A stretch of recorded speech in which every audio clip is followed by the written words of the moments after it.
one shot at you, and I just ask for your attention for a couple minutes. Mr. Becker will be able to get up here again and talk to you and get the last word. So I'm going to ask that you go with me for a few minutes and actually really listen.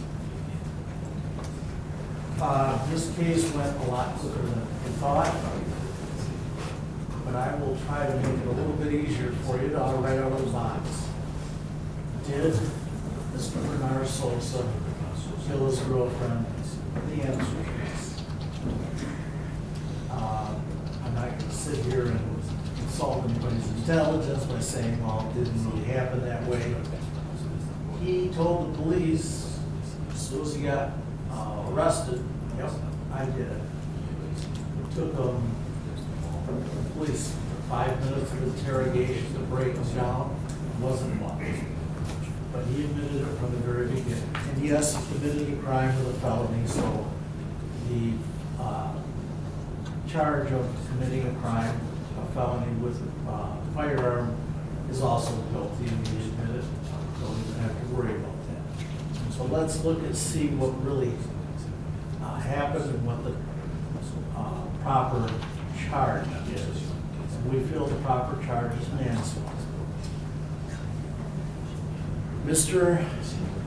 Bernal-Sosa told the police, and this is really corroborated by the man who was talking to Leah at the time of the shooting.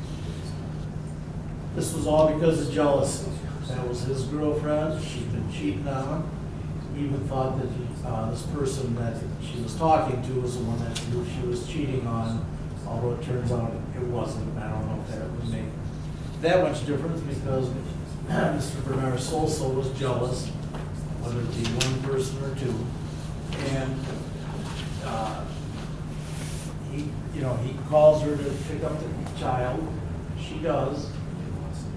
If this was premeditated, lying in wait, he would have gone out there and shot her the first time he came down. So therefore, that is really out from the very beginning. What does he do? He goes down there, he's unhappy. She's talking on the phone. Jose Gavina even admitted, yeah, she's talking to somebody, he hangs up on her. Not Leah hanging up on her. But while she went to buckle the child in the back seat, he hangs up on her. And obviously, Mr. Bernal-Sosa is not happy. Goes back in, walks in, and you see it takes 4 or 5 minutes to walk from the car up to the apartment every time. And that's what he does. He goes and gets the backpack first, I believe, and then he goes and gets the oxygen tank. And every time he comes down, she's still on the phone with this guy. And he's telling her to hang up, and he's getting madder and madder. He's jealous. There's no choice for it. Finally, on the 4th time, he decides, and I'm sure he'll regret it for the rest of his life, that he's going to go out and get a gun and shoot her. And that's exactly what he did. It wasn't the first time. He wasn't lying in wait, premeditated to kill her. It was something that built up as this incident happened, where he kept going down. She kept saying, I'm not going to hang up. I'm talking to him. As he told the police, she was laughing at him.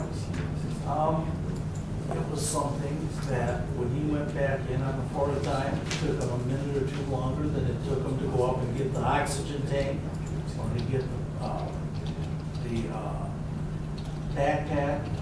That is not enough time for someone who is that ticked off about the situation to recover completely. This was not premeditated.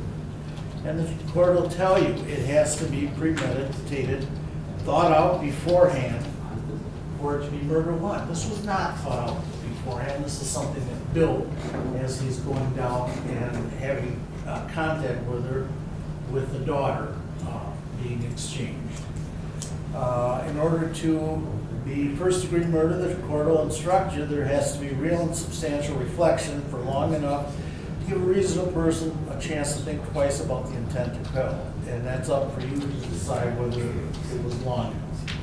was only a minute or two longer than what it took him to do the other things, namely get the backpack and the tank. That is not enough time for reflection.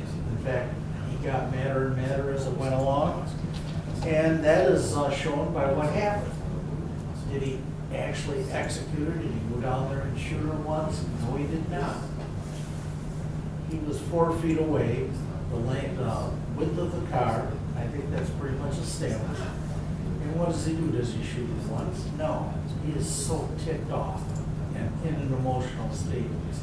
Shoots her 7 times. It doesn't take 7 times to kill someone. That shows his real state of mind. The judge will further instruct you that voluntary manslaughter is a killing, which we had here by Mr. Bernal-Sosa, which we admit. When the defendant acted, his thinking must have been disturbed by emotional excitement to the point a reasonable person might have acted on impulse without thinking twice from passion instead of judgment. That's exactly what he did. This anger kept building up all the time he was dealing with her, and the last time he lost. There's no 2 ways around. The emotional excitement must have been the result of something that would have caused a reasonable person to act rashly or on impulse. He knew that she was cheating on her, apparently not with this person, but with somebody else. So it is something that has been building for a long time. And the killing must have resulted from this emotional excitement. Well, that's exactly what happened, because every time he came down, he was madder and madder about it. She wouldn't hang up. He hung up on this guy once, and it just kept getting worse and worse and building. So the bottom line is, we're going to ask you to go back, deliberate, think about this, use your common sense. This is not a premeditated killing. He did not lie in wait for her to show up to pick up the child and shoot her. It all came about as a result of the emotional upheaval, and obviously things weren't going along to begin with very well, but boy, when it came to this day, the guy on the phone and her laughing at him, etc., was just too much for him. And yes, he's going to pay for it the rest of his life. But we do ask that you return a verdict of voluntary manslaughter, along with a felony firearm charge, which is appropriate for the circumstances here. Thank you, Mr. Perko. Mr. Becker, any rebuttal? Thank you, Your Honor. Yes. You can see the same evidence and disagree. We go back to, he was in such an emotional state that he reacted. Such an emotional state. Once again, look at Exhibit 15, him walking out the door. Is that somebody in an emotional state? Is that him running out of an emotional state? People are mad. They go charging out the door because they slam the door. Once again, you saw that. They just played it for you. He's walking out the door. He's waltzing out the door kind of nonchalantly. That's a nonchalant. Is that somebody in an emotional state that's about to just go off? There's no emotional state there. There's nothing. Jose saying, didn't hear you yelling, didn't hear you screaming. The justification he's offering is, well, she wouldn't hang up the phone. She wouldn't hang up the phone, and he told her to. Are we 1824 here? I mean, the man says you hang up the phone, the woman doesn't do it, boom, that sets him off. Okay, you didn't follow his instructions, so here you go. Well, once again, we go to, is that reasonable? That's not a reasonable response. That's not a reasonable response by anybody, male or female, but that's not a justification because somebody doesn't hang up the phone that you want to go kill them. That's not a reasonable response. I'm not saying you're supposed to be happy about it, but what does a reasonable person do? He goes back with his 2 buddies, grabs another beer and says, oh man, what the heck, that's what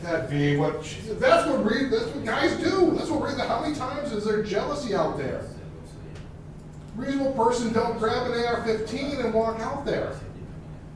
And they try and say, well, this isn't lying in wait. That's a whole different thing. There does not have to be lying in wait. The instruction, as he said, once again, the same instruction. There must have been real and substantial reflection for long enough to give a reasonable person a chance to think twice about the intent to kill. The law does not say how much time he needed. That's up to you. So is there enough time here to think about it? He's saying it's building, but he's got plenty of time. I spent over a half an hour. That's enough time to think about, boy, this is a dumb idea. I shouldn't be doing this. And it's not reasonable for me to get that mad anyways. It's just not reasonable. It doesn't make sense.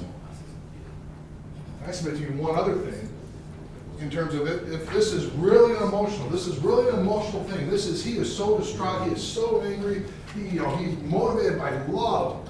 He's so in love with this woman that he's jealous and he just wants to shoot her because he's cheated on him. How was his reaction in the interview with the police? Did he shed a tear? Did he show any remorse? You would think that. My God, oh my God, what have I done? I know it's a few, it's well after it, but oh my gosh, this is the woman I loved, I'm distraught. Did you see any level of distraught? Did you see any level of, this, once again, it was like you order a Big Mac. How many times did you shoot her? 4 times. So you're supposed to believe that this man who's so emotional that he can't control himself because he's in love with this woman, kind of wipes it off a few days later talking about it. Yeah, it's bad. That was his response. There's no emotion there. Which fits with him just simply walking out. She's not following his orders and blowing her away and executing her. This isn't voluntary manslaughter. It's not even close. There's nothing reasonable. There's nothing emotional. This is first-degree murder. It's an execution. There's intent. There's deliberation. He killed her for no good reason. She doesn't have a reason. She should have been executed for sitting in her car picking up her daughter. And that's exactly what happened. It's first-degree murder. Please find him guilty of that. Thank you. Thank you, Mr. Ladies and gentlemen, that completes closing arguments. I want to remind you that, of course, closing arguments, like the opening statements, are not evidence. It's simply the way the lawyers would like you to take a look at the case. But we're going to move directly into the instructions. I'm going to ask Mr. McKee to hand out the 2 documents to you. One will be the final instructions, the other is what's called a verdict form, and I'll go over all of